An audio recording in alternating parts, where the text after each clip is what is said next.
Hey guys, welcome back to my channel. It's so good to have you. Today I wanted to talk about what I am doing to succeed in my pre-nursing classes, study techniques that I've used, what's worked for me, what hasn't worked for me, and how you can succeed in your pre-nursing classes too. So if you're interested in that, stick around.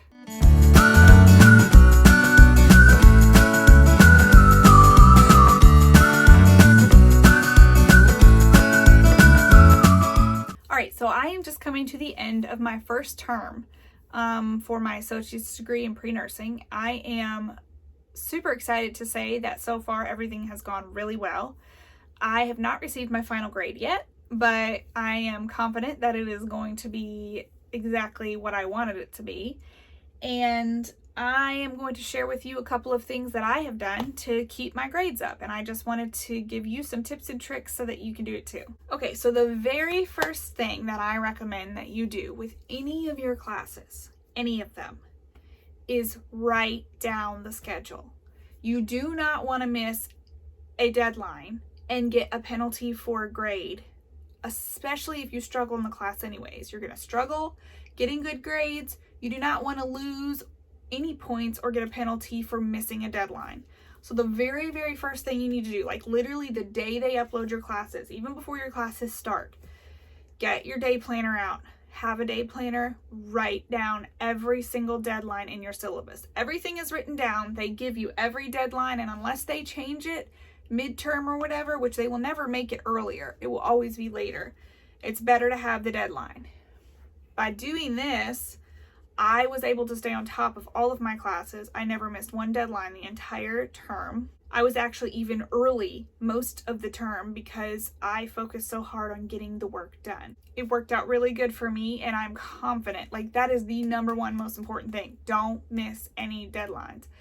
It obviously deducts points from your grade, but also it just really looks bad. If your instructor can trust that you're going to turn in your work on time, and they'll have no reason to not extend some grace if something were to happen and you were to need more time on something. So as a general rule, just don't be late with your assignments. The second thing that I recommend is if your class has a lecture and they provide a PowerPoint to go along with it, print it off. Obviously, some of this is going to work for some people and not for other people. If you are the type of person that can do every single thing on a screen, and have a like digital day planner and like all of that, great.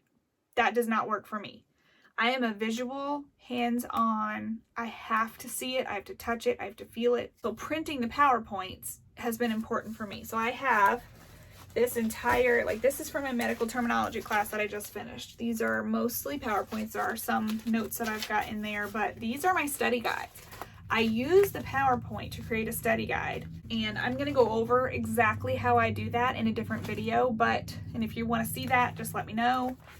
But for the most part, if you can print off the PowerPoints, and sometimes you have to dig for them.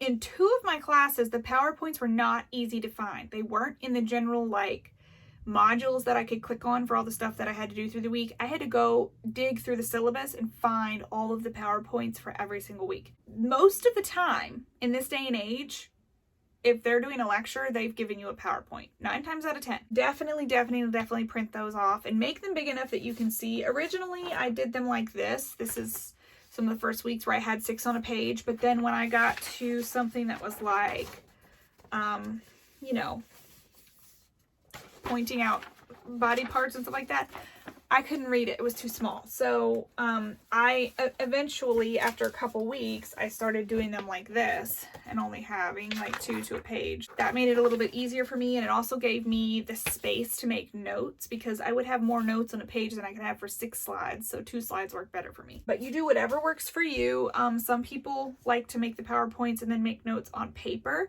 I did a little bit of that, but I'll also explain more of exactly how I did it in a different video. The third thing is take notes.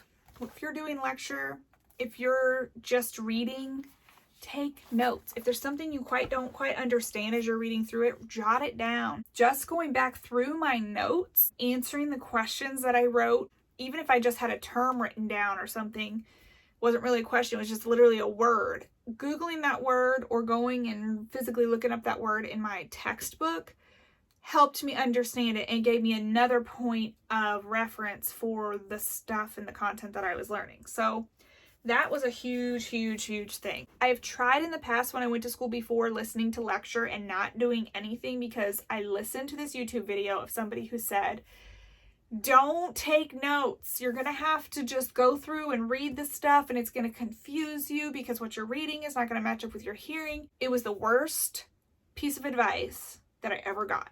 It is hard for me because I have to pause the video to write things down because I cannot do two things at once. However, because the video lectures are recorded, I can do that freely, and it did cause me to take more time learning through the week, but at the end of the week, I feel like the information was so much more solidified because I listened, I wrote down stuff I understood, I wrote down stuff that I didn't understand, and I could marry the two by going through my actual textbook and looking up the work. These are my top 3 things. Day planner, write everything down, PowerPoints, and taking notes, and then buy the textbook. I know they are expensive, and everything these days, especially online for me, it's given to me digitally. I do not have to have a textbook for it, a physical copy. I cannot tell you how much help it gave me that I actually purchased the textbook. So it was a loose leaf version, so I just put it in a binder like this medical terminology. I did try to find this used on eBay. People know that their textbooks are worth a lot of money. I ordered it from the library that my school has, and it ended up being literally like a third of the price if I got it unbound. So I did that and just put it in a binder, and it was actually really nice because I can flip through it much easier, and it's not like a book. So I actually really like that. I don't know if I'll ever use it again, but it helped me succeed in this class, and it was worth it, every single penny. So I plan to do that with any of my other classes that I can get a textbook for.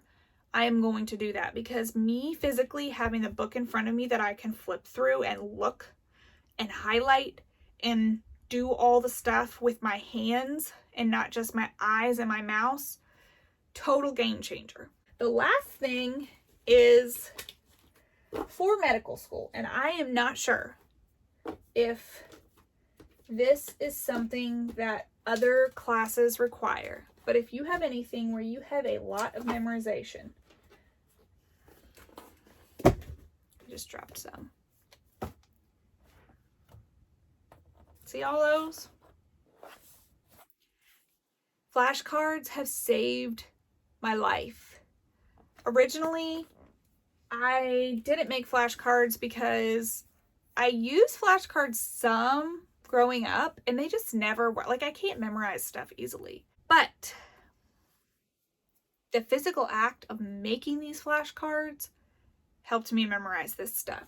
So I have, plus it's allowed me to go back and flip through and look through all of the information that I have. Yes, I could have written all of this. I could have written it all down on paper and had sheets and sheets and sheets of paper to look through. But this, being able to flip through the cards with my hands, satisfies my sensory need instead of just sitting there and reading a paper. Now, I do learn by reading pretty well. So when I combine that with this, it's literally like the ultimate learning tool for me at this point. Now, I don't know if it will stay that way forever, but that has been a huge, huge, huge important thing for me to learn with. The final thing that I didn't even start until halfway through my class is a whiteboard. I thought it was kind of silly because I could just write it down on paper, but the problem was I was going through so much paper. And by using a whiteboard, it has allowed me to save paper, but then also keep reworking on terms that I really didn't understand. It allowed me to practice naming like body parts and stuff like that, the parts of an eyeball, the parts of an ear, stuff like that I've been learning. Along with the whiteboard, one of the most important things I can point out is this. A lot of people will just buy a pack of black markers, and that's what they'll use to write stuff down.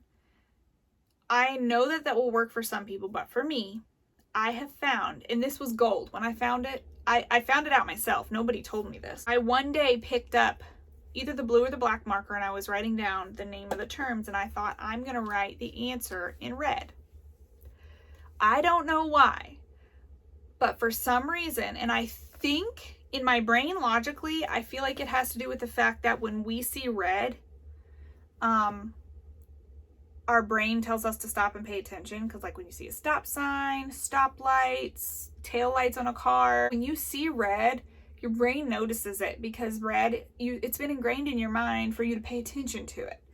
So writing the answers down in red has really, really, really helped me. I noticed when I started doing that my memorization rate like doubled. Like it got so much faster because I was doing that. So I don't know if it'll work for you. It's something else to try. It maybe doesn't have to be red, maybe another bright color, but for me, red has worked, so I'm afraid to not use red. I am definitely going to keep on doing that to help myself memorize terms. I do have my classes for next term coming up. I plan on using all of these things that I've shared with you today to continue being successful. Obviously, as with anything, I am open to suggestion or change if that needs to happen in order for me to succeed. Fully aware that some of these things that I have been doing will probably not work in every single class, but for the time being, they continue to work for me and I'm going to keep using them until they don't work anymore. So those are the tips that I use to help myself succeed in my pre-nursing program. I am confident that if you apply some of these study techniques to what you're doing,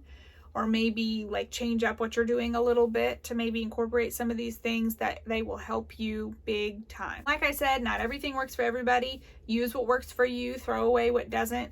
But at the end of the day, this is what helped me and I'm hoping it can help you too. Talk to you later.